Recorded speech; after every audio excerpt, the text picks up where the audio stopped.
Hello, everyone. It's me, Kirsten, and this is the It's Giving Mystical podcast. And this is your podcast for the week ahead, the week of January 31st, January, the longest month, the year that lives on its own. And just a reminder that we're really, really encouraged. You're going to hear me say this probably every week for the rest of the year because I'm going to forget it. You're going to forget it. Encouraged to tend to our own, as I said last week, sacred flame, but particularly your own sense of nourishment and checking in with like your level of burnout. There's just so much happening. The pacing of this year is going to be quick. Things will not remain unresolved. So if things have any kind of kink in them or any kind of contraction in them or in any way are not meant to be with you in this next part of your journey, the discomfort around them will become quite real. And there's something important about just noticing that, observing that, being with that, but more importantly, checking back in with yourself. Like, what do you need? If we're really grounding into our larger power, if we're really grounding into the sense of what we're here to do and really truly living in alignment with like our song, then it's going to require that we take care of ourselves. That is the journey that I hear activists talking about it now, but I think there's something important that anyone who's in any kind of healing space, any kind of service space, any kind of artistic space, you realize that since 2020, you've had to recalibrate what you can participate in. You've had to recalibrate who you participate with. You had to recalibrate where you source from. It's just such an important thing. And it can sound kind of abstract until you can feel the distinction in your body of this is me offering my gift, my service, my art, my light from a place of fullness. And this is me offering it from a place of depletion. It's a very clear sensational difference, a somatic difference in your body. And so just reminding you that that prep work you've been doing for at least last year, but probably for the past 3 or 4 years, that that prep work is you're being kind of called to the table on that. And this is a daily practice. This is not a sprint. It's not an achievement. It's a daily practice of showing up for yourself and checking in with yourself. And like I said last week, kind of connecting with your sacred flame and just noticing, not with harsh judgment, but with compassion and kindness and gentleness and generosity for yourself. Where am I separate from that? Where is my life in alignment with that? And it's not a straight line. So again, just you be kind to yourself. I should be kind to myself. We should be kind to ourselves as we begin to just kind of have the sense of, okay, this is this sacred fire in me that needs to be expressed. That is its own gift to the world. Here are the ways that I am diminishing it. Here are the ways that I am nurturing it. Here's how my life is in alignment to it. Here's how my life reflects an old version of who I was and what I cared about and what I wanted to offer. So all of that's happening. Net net, pace yourself. Net net, be patient with yourself. And net net, come back to what you need. Like really come back to the basic nourishment of your day, of your body, and honoring your needs before you not honor the needs of others, which is tricky business. And we could have a whole conversation on that. But I think you can get the sense of where you're out of alignment there. And if you've been listening to me, if we've been spending time together, if you're spending time in your own kind of practice and your own art, then you know that there's a clear distinction in our day-to-day lives when we're moving from a place of fullness versus when we're moving from a place of depletion. Like you can feel the thinness, the thickness of that, the difference between the two. Okay, so the card I have for us this week is the Six of Cups. The Six of Cups is a really interesting card because it appears so lovely. Like it appears like this marketplace, and there's a lot of golden light, and there's two figures, and it appears like one is giving the other one a cup full of flowers. And I remember when I was little, I mean, I've told you guys this, but like some of my first memories are paging through my mom's deck. I loved this card. Like I saw this card and I was like, oh, this is cozy because it is meant to indicate like the sweetness of childhood. It's also meant to indicate nostalgia. So when the Six of Cups comes up, we're talking about harmony, we're talking about beauty around the emotional body. The key concepts around this card are nostalgia, childhood, sweetness, community, family. And so that's something to just to note about this card. But I will say to you that this card has a bit of a, it almost has like a sinister quality to it. It just sounds kind of extreme. It's one of those cards, like there are some certain cards that you look at and you're like, oh, that's a dangerous card. That's a sinister card. Like, let's take our good friend, the devil. This card, there's a sweetness to it. And lurking behind the sweetness is this sense of unreality. My daughter took this class last semester called the Uncanny Valley, and it was just about the idea of how the uncanny shows up in, media and in the world. And she said it's like the way she was describing it to me, the valley is actually the graph, and the graph is moving through quadrants. And the reason something's uncanny is because it's both familiar. I forget what she said, something about how it's like very familiar, and yet there's a distance to it. There's an offness about it. And so the uncanny are the things that should be really sweet, should be really lovely and make you feel comfort, but there's something just a little bit off of them. You can think like a doll in a horror movie. Okay, I don't know where we're going with this. But this sense of like, I should feel like that's a cozy, safe thing, but there's just something about it that's a little uncanny, a little off color. That is really very present with the Six of Cups and very present with the way I pulled it today. Nostalgia, our childhoods, even the idea of childhood in general, we can paint it with this picture that makes it something kind of unreal. We can remember things, and nostalgia doesn't have to be just childhood, right? It's any memory. It can be when you're in a relationship and that relationship isn't, feeling really good, but you're still very hooked into the nostalgia of what it was like, of what it could have been, right? Childhood, the same. There's this sense of, have you ever had that experience like in therapy? I so remember so clearly. The first time I went to therapy, I was working in Chicago, and I had this boss that would just like throw me under the bus in these huge meetings, and I started having anxiety attacks. And I remember I was like, I need to talk to someone. I like literally couldn't breathe at work. And I went to talk to a therapist, and she was like, tell me about your life. And I told her like my story, like my childhood story. And I was like, that's it, pretty basic. And she was like, is it? I remember that's the first time I looked at my childhood and I was like, "Oh, maybe that wasn't the sweet romance I thought it was." So there's something, imagine I'm not alone in that experience where someone holds a mirror to something that is a kind of just part of your story, part of, what you thought you were, what you thought the world was, what you thought your upbringing was, and then someone holds a mirror to it and you're like, "Ooh, that's not necessarily the way I saw it the whole time. Interesting to look at it from this different perspective." That energy is here with this card. So when it comes up for us in a week, we want to just kind of really notice where we're over romancing things, where we're very attached to the truth of a thing and we're not giving it space. Like we're not kind of walking all the way around it and just kind of investigating, that is a beautiful thing. And nothing is perfectly beautiful. Like there's an important truth to the fact that we need contrast. We need this sense of something needs to be beautiful, but it also needs to be maybe impermanent. Or, like think of a flower, right? The flower could just blow your mind. And yet there's nothing you can do really to make the flower last. We can preserve it and dry it and do all kinds of cool things to it, paint it, but you can't really keep the thing. That's the truth you want to keep front and center in a Six of Cups week. This is beautiful.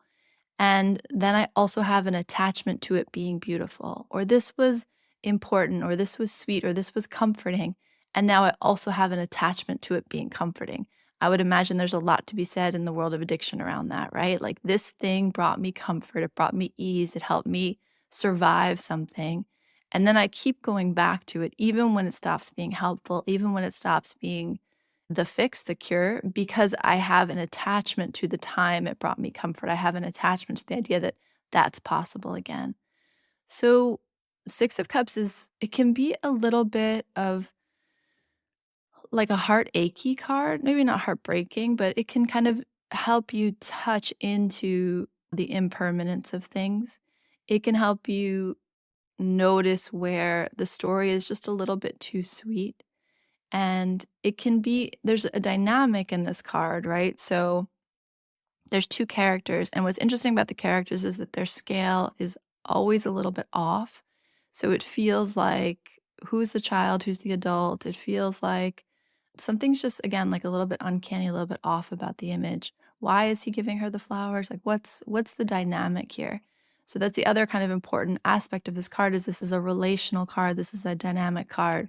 So this can be when you confront someone and their version of the truth, their version of the beauty, their story is just very different than yours.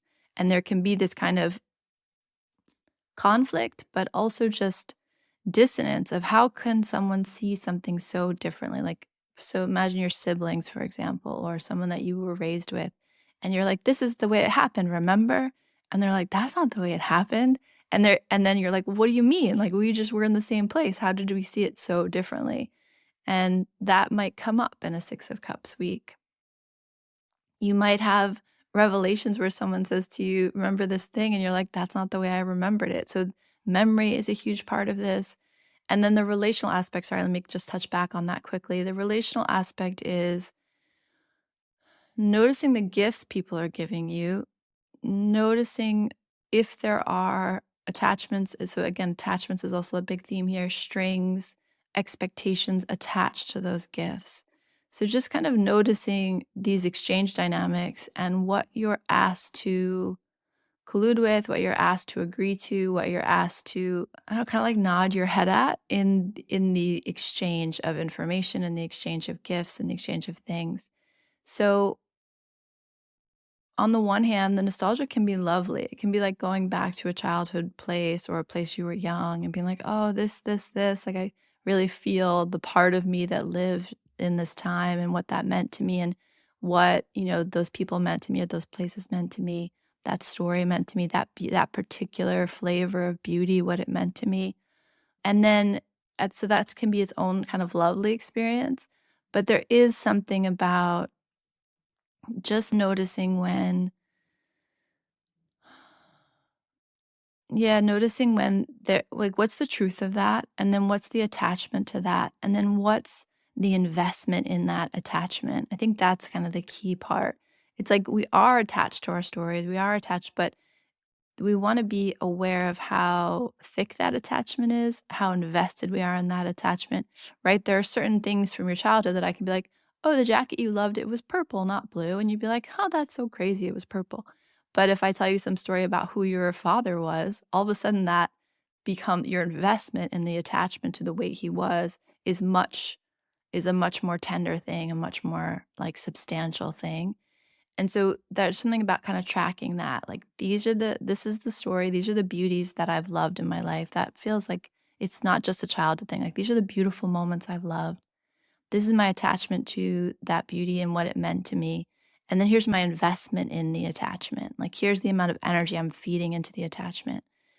It's very like basic and boring of me to say this, but we're really only here now. Like, we live in a quantum field, and there's definitely an argument to be made that we're in all the moments at the same time, but truly, I'm only sitting here right now. Wherever you are only here with my voice doing the thing you're doing right now, and this moment will very quickly and almost magically fade into the next one, right? The delineation, the distinction from moment to moment is literally as subtle as our breath, as subtle as our inhale, as subtle as the rotation of the earth, from our perspective. And so there's something like very, very simple and very seamless about this constant rotation of moments. And yet, the truth is that we're constantly only in that moment. It's neither good nor bad that we are nostalgic, that we are attached to things. It's neither good nor bad that we are invested in the stories of our child and the stories of the moments that were beautiful for us. This is why, the Buddhists talk of attachment. Attachment is a real thing and it does cause us, I mean, you could say pain and there's something to be suffering. Like lots of people say that, right? And there's truth to that. But I would say from a more objective standpoint, it's just energy. So, like, you have to really imagine yourself as an energy body and your energy is moving in all of the places that you are attached. There's momentum and connection between you and your close loved ones. There's momentum and connection between you and your space. There's momentum and connection between your past self and your future self, and all of your past selves and all of your future selves. And so, what we're trying to do is minimize the amount of energy that's out in the world that's like cruising out there. And we're trying to bring ourselves back to ourselves. And so that's where this conversation around nostalgia or childhood becomes just a curious, interesting one. Like, why does it have to be that way? And the last thing I'll offer you is just notice the things that like you're attached to the story. Like, this is the way it has to be. This is the way work has to be. This is the way a relationship has to be. This is the way money has to be. This is the way my environment has to be. I just implore you to be a little more open-handed and a little more curious this week about just hearing yourself kind of narrate and be like, this is oh, does it have to be that way? That's interesting. What else might be possible? And it's why Byron Katie's work is so powerful because in beautiful ways and in horrible ways, we get so attached to what we believe the truth is. And the truth is an energetic, but not an event, like not a thing. It's just an energetic, like beauty, like love that lives in the world. And we can be attuned to the energetics of it without getting attached to the expression of it. And so whenever anything has to be true, has to be beautiful, has to be important, then just okay, it's so interesting. And what else? I hope that's helpful. I would just say to you, there's the uncanny is just here with us. And it comes back to that thing I've been talking about that I don't have the best language for, but I'll just kind of keep trying to express it. The what is being presented to you and then the way that thing feels energetically in your system and in your world. And really needing to explain yourself less and needing to honor what you feel more. That's the uncanny, right? Like in the horror movie, that's just a cute doll. It can sit here in my bedroom. But the feeling is, I don't want that doll in my bedroom. So then take the doll out of your bedroom. You don't need to explain to anyone why that doll can't live in your bedroom.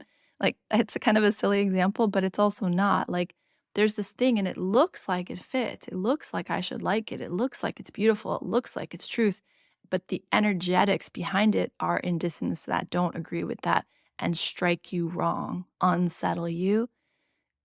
Trust what you're feeling about the world more than what you can explain about the world, especially right now, especially right now. Okay, my uncanny friends. When Hazel first told me about the uncanny valley, I would picture literally this valley in the mountains with all these weird dolls in it. But then she explained to me it's a graph. She's so smart. My child's so smart. I love you guys. And I do hope that on the upside that you get to experience the beauty of the Six of Cups this week, which is that sense of nostalgia and connection, through time and space. And then just noticing, like, can you leave it there? Can it just feel good that it happened versus is there some attachment to the story you're spinning out of it happening? I hope that makes sense. All right, my mystical friends, sending you so much love across the ethers and may we open our hearts to the moments of beauty as gently as possible and as fully as possible, and then make peace with the impermanence of it all at the same time. Yeah, let's do that this week. Okay, bye.